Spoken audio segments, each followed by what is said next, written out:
जय हिंद दोस्तों, आपका अपने गुरुकुल में स्वागत है। आज का हमारा नया वीडियो है LPCBT 2। ये जो 22 जनवरी 2019 को पेपर हुआ था LPCBT 2 का, उसका प्रीवियस ईयर क्वेश्चन पेपर है। ये हमारा बेसिक साइंस एंड इंजीनियरिंग का है और यह शिफ्ट नंबर कौन सा है 3 है। यानी कि 22 जनवरी 2019 को जो पेपर हुआ था उसका शिफ्ट नंबर 1 और 2 हम वीडियो बनाए, उसका अपलोड भी हम कर चुके हैं। ये हमारा तीसरा शिफ्ट है। तो देखिए इसमें जो पहला हमारा क्वेश्चन है, किसी साधारण मशीन की दक्षता को किसके रूप में तय किया जाता है। पहला ऑप्शन है वेग अनुपात गुणे यांत्रिक लाभ, दूसरा है वेग अनुपात बटे यांत्रिक लाभ, सी है यांत्रिक लाभ बटे वेग अनुपात, ऑप्शन नंबर डी है 1/वेग अनुपात गुणे यांत्रिक लाभ। तो इसमें देखिए जो फार्मूला होता है, किसी साधारण मशीन की दक्षता यांत्रिक लाभ बटे वेग अनुपात के द्वारा तय किया जाता है। ठीक है, यांत्रिक लाभ बटे वेग अनुपात। और इसमें देखिए यांत्रिक लाभ का जो फार्मूला होता है, यानी कि यांत्रिक लाभ बराबर भार बटे आयाम होता है। ठीक, और एक बात इसमें और याद रखेंगे कि जो मशीन की दक्षता होती है, यानी कि साधारण मशीन की दक्षता 100% से हमेशा क्या होता है, कम ही होता है।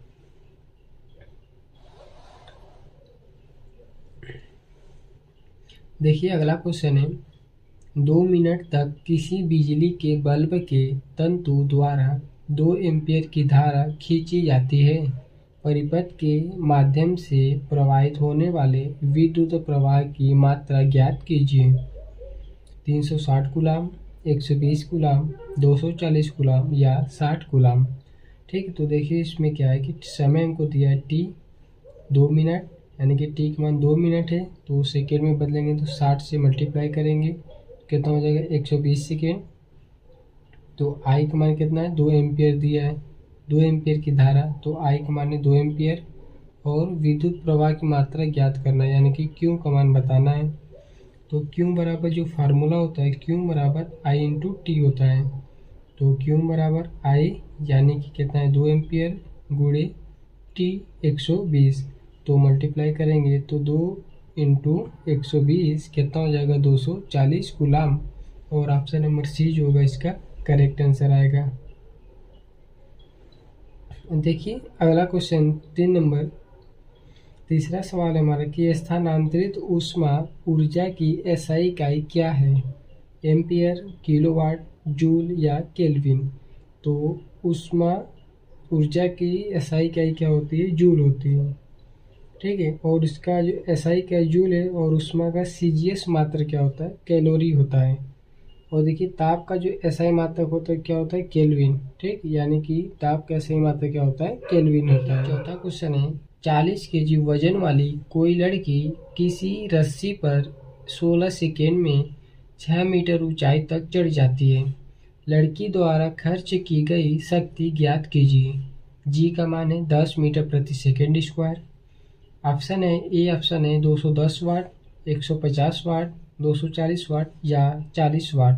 ठीक है, तो इसमें दिया है यम का मान है 40 केजी दिया है, 40 केजी वजन वाली, यानी कि यम का मान 40 केजी। और 16 सेकेंड, यानी कि समय है टी बराबर 16 सेकेंड, ऊंचाई है 6 मीटर, यानी यश का मान है 6 मीटर। और हमको बताना है शक्ति ज्ञात करना है, यानी कि शक्ति या पी पावर बताना है। तो जो फार्मूला होता है P बराबर W/T, और W बराबर होता है mgh अपान में T है तो mgh/T। m का मान है 40, g का मान है 10, h का मान है 6 बटे कितना हो गया 16 हो गया। अब देखिए इसको 2 से काटेंगे, सबसे पहले 8 से काट देंगे तो 8 दूनी 16, 8 पंजे 40 5 बार, फिर 2 1 कम 2, 2 पंजे 10 हो जाएगा कितना, 5 गुणा 3 में 6 में करेंगे तो 6 पंजे 30, 30 गुणे 5 6 कितना हो जाएगा 5 से 15, यानी कि 150 वाट आएगा। यानी कि ऑप्शन नंबर बी जो होगा इसका करेक्ट आंसर हो जाएगा। देखिए पांचवा सवाल है, यदि किसी गेंद के द्रव्यमान और गति दोनों को दोगुना कर दिया जाए तो गतिज ऊर्जा कितनी गुना हो जाएगी, 4, 8, 2 या 16। तो काइनेटिक एनर्जी की जो फार्मूला होता है 1/2 mv² होता है। तो हमको बताना क्या था, यम यदि द्रव्यमान और गति दोनों को दोगुना कर दें, यानी कि m को भी दोगुना कर दें, v को भी दोगुना कर दें, तो हमारा काइनेटिक एनर्जी कितना गुना हो जाएगा। तो काइनेटिक एनर्जी जो नया वाला होगा 1/2 फार्मूला होता है एम वी स्क्वायर, तो एम की जगह 2m हो जाएगा और v की जगह 2v हो जाएगा।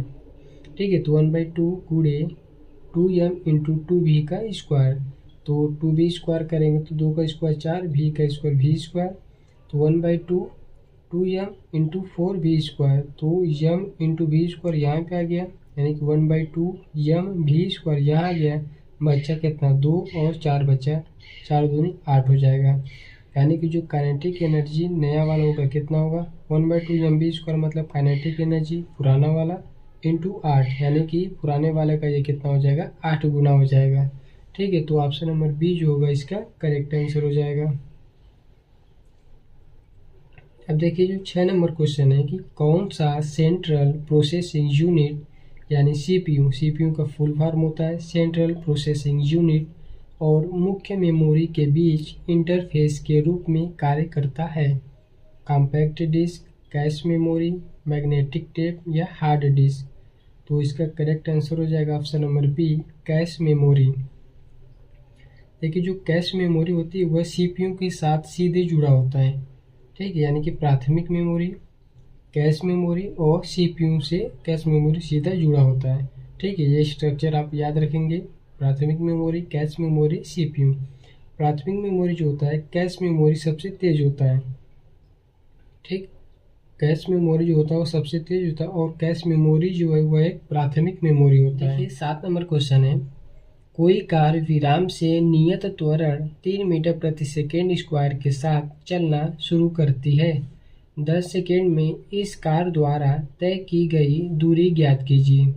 150 मीटर, 200 मीटर, 250 मीटर या 100 मीटर। तो देखिए हमको दिया है त्वरण दिया a बराबर 3 मीटर प्रति सेकेंड स्क्वायर त्वरण हो गया। 10 सेकेंड यानी t के माने 10 सेकेंड, इसका द्वारा तय की गई दूरी ज्ञात करना यानी कि यस का मान बताना है। और यहाँ पर दिया कोई कार विराम से नियत त्वरण यानी विराम से चल देगा तो u का मान कितना हो जाएगा 0 हो जाएगा। तो फार्मूला देखिए यस बराबर होता है ut plus half at square. u का मान है 0, t का मान है 10 प्लस 1/2, a का मान है 3, t का मान है 10, तो 10 गुणे 10 यानी कि t स्क्वायर है तो 10 गुणे 10 हो गया। ये टोटल 0 हो जाएगा। अब 3 का गुणा 10 में करेंगे तो कितना होगा 30, 30 का गुणा 10 में हो जाएगा तो कितना होगा 300/2। इसको काट देंगे तो यस बराबर कितना हो जाएगा 150, यानी कि 150 मीटर जो आएगा इसका करेक्ट आंसर आएगा।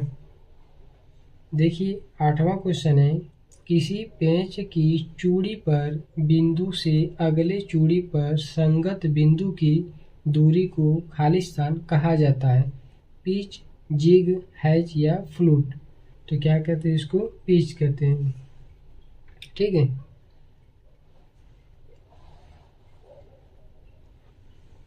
देखिए 9 नंबर क्वेश्चन है हमारा, आदर्श मशीनें वे काल्पनिक मशीनें हैं जो खाली स्थान होती है, शून्य वेग वाली, भारहीन वाली, घर्षणहीन या प्रयत्नहीन।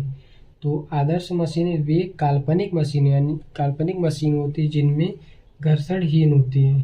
ठीक है, जो घर्षणहीन होती है यह एक काल्पनिक होता है क्योंकि ऐसी कोई मशीन नहीं जिसमें घर्षण ना हो। तो इसीलिए सवाल भी पूछा गया है कि आदर्श मशीनें वे काल्पनिक मशीन यानी कि काल्पनिक होती हैं, वास्तव में ऐसा कुछ नहीं होता। ठीक है, वास्तव में सभी मशीनों में घर्षण होता ही है।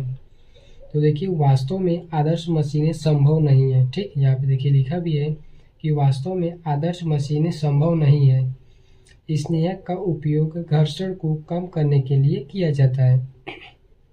ठीक है, आपका क्वेश्चन पूछा जाएगा कि स्नेहक का प्रयोग क्यों करते हैं, तो आंसर बताएंगे कि स्नेहक का प्रयोग या उपयोग घर्षण को कम करने के लिए किया जाता है। और दूसरा क्वेश्चन भी पूछ सकता है इस तरह से कि घर्षण को कम करने के लिए किसका उपयोग करते हैं, तो स्नेहक का उपयोग करते हैं।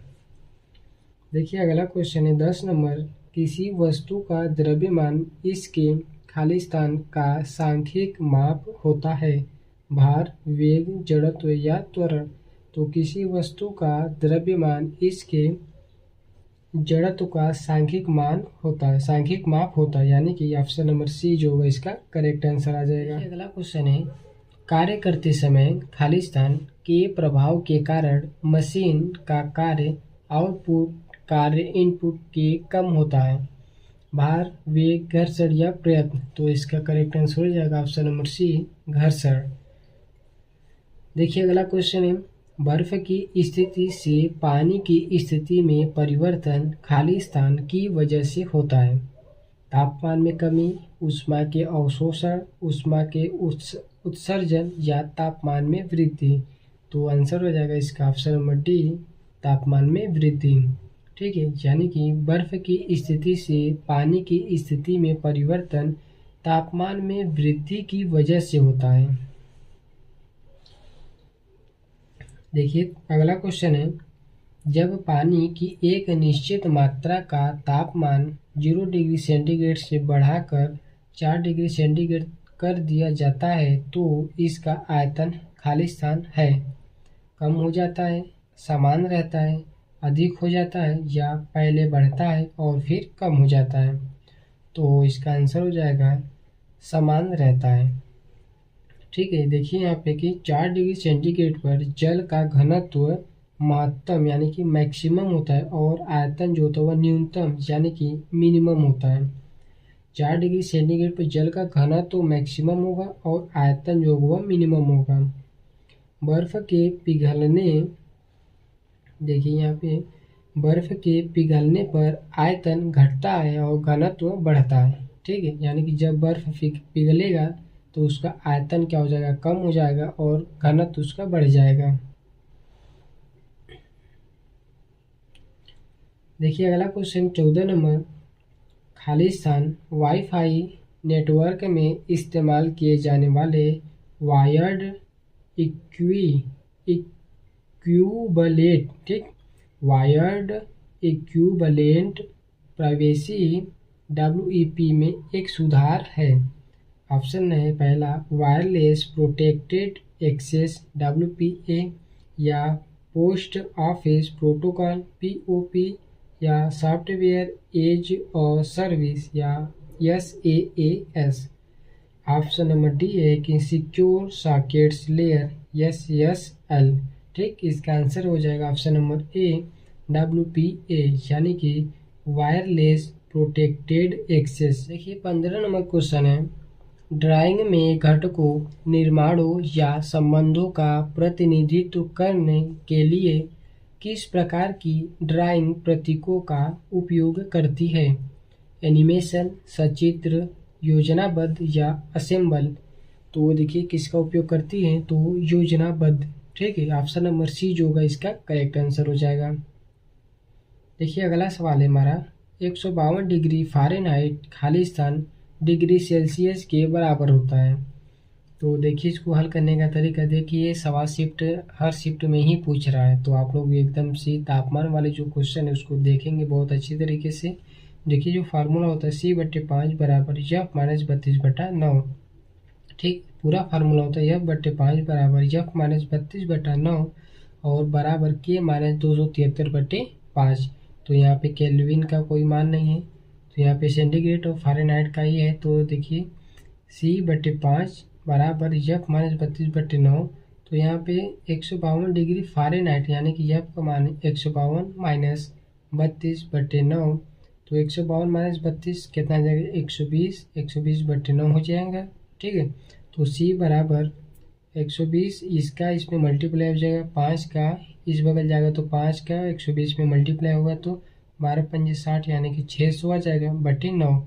तो 600 में 9 का भाग देंगे तो हमारा समथिंग आएगा कितना, 66.67। ठीक, यानी कि C बराबर यानी सेंटीग्रेड कितना आ जाएगा 66.67 डिग्री सेंटीग्रेड, यानी कि ऑप्शन नंबर जो बी होगा इसका करेक्ट आंसर हो जाएगा।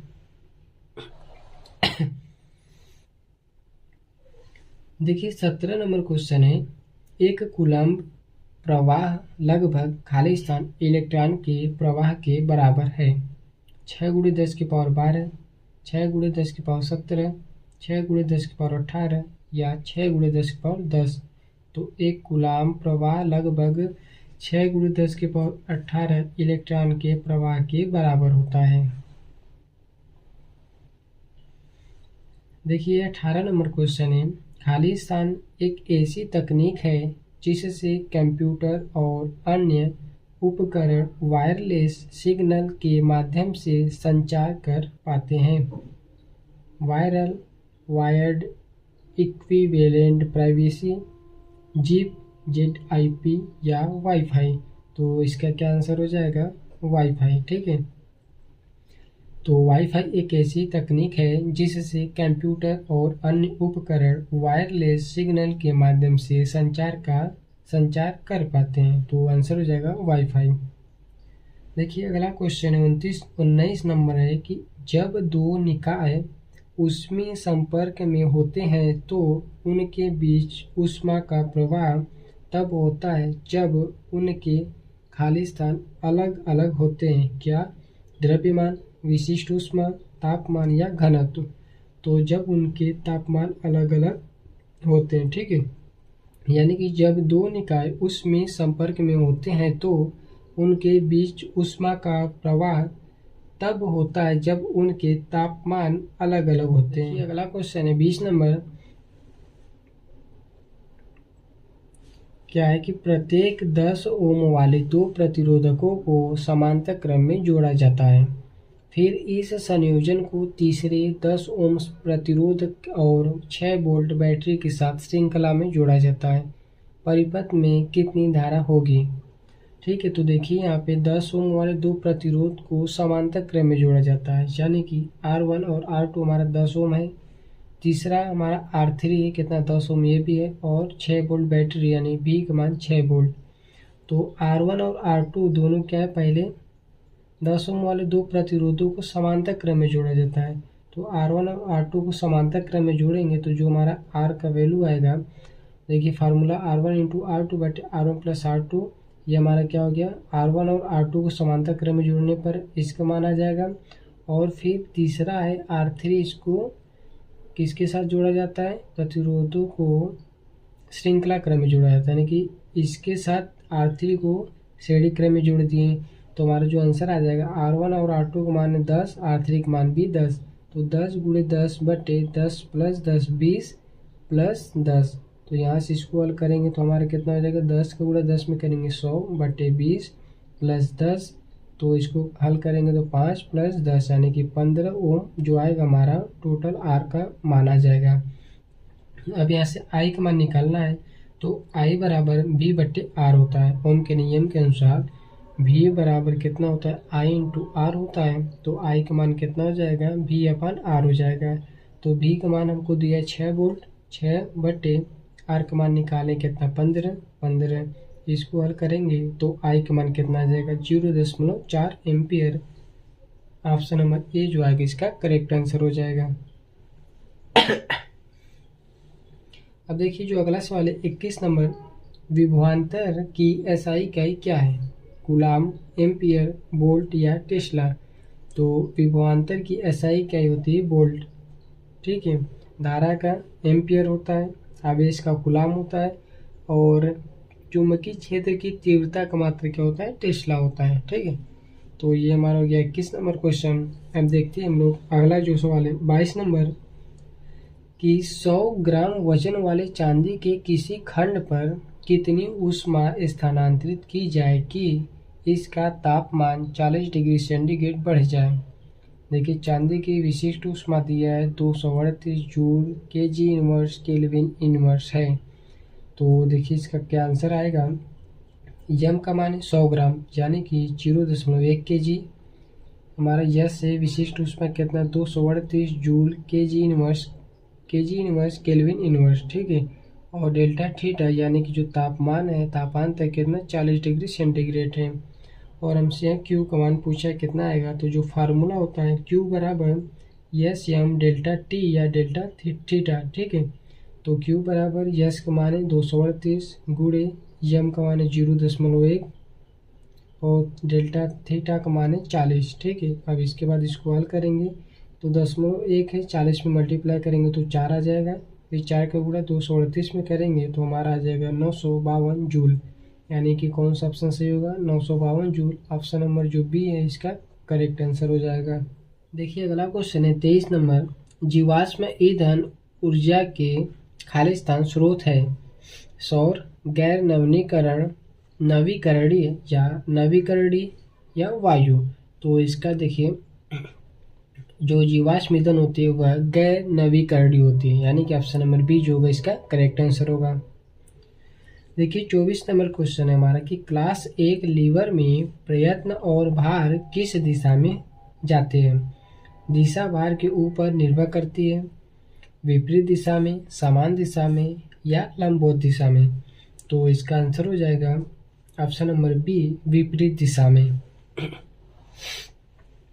देखिए 25 नंबर क्वेश्चन है, सामान्य तौर पर बैटरी की क्षमता खालिस्तान में लिखी जाती है, टेस्ला में, एम्पियर हावर में या किलोवाट हावर या केडब्ल्यूएच या एम्पियर में। तो इसका आंसर हो जाएगा एम्पियर हावर में, ठीक, यानी कि ऑप्शन नंबर बी जो होगा इसका राइट आंसर होगा।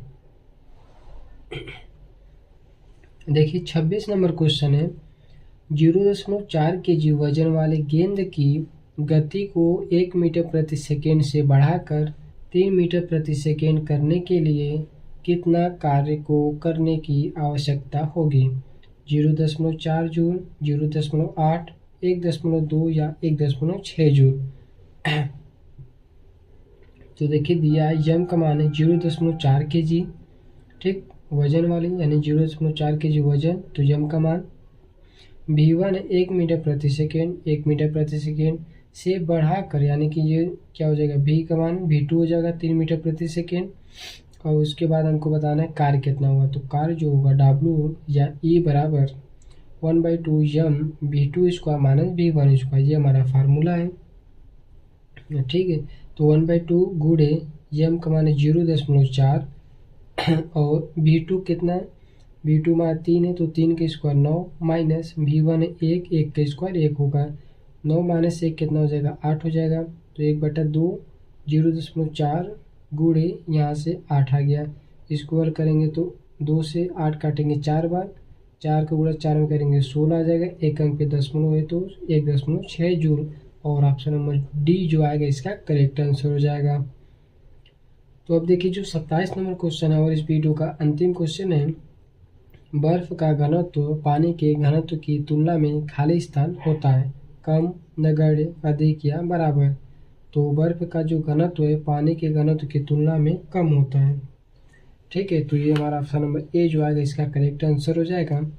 तो देखिए ये था हमारा शिफ्ट नंबर 3 का जो प्रीवियस क्वेश्चन पेपर था बेसिक साइंस एंड इंजीनियरिंग का। तो आई होप कि आप लोगों को वीडियो अच्छा लगा हो। यदि वीडियो पसंद आए तो कृपया वीडियो को लाइक करें, चैनल को सब्सक्राइब करें और अपने दोस्तों को भी शेयर करें। और इसके पिछले के जितने भी हम वीडियो बनाए हैं उसका प्लेलिस्ट हम बना दिए हैं, प्लेलिस्ट उसका डिस्क्रिप्शन में प्लेलिस्ट का लिंक दिया गया है, वहाँ से आप जाकर सारे के सारे जो प्रीवियस ईयर क्वेश्चन पेपर है ALP CBT 2 का बेसिक साइंस एंड इंजीनियरिंग का उसको आप देख सकते हैं। तो मिलते हैं हम लोग अगले वीडियो में। Thank you.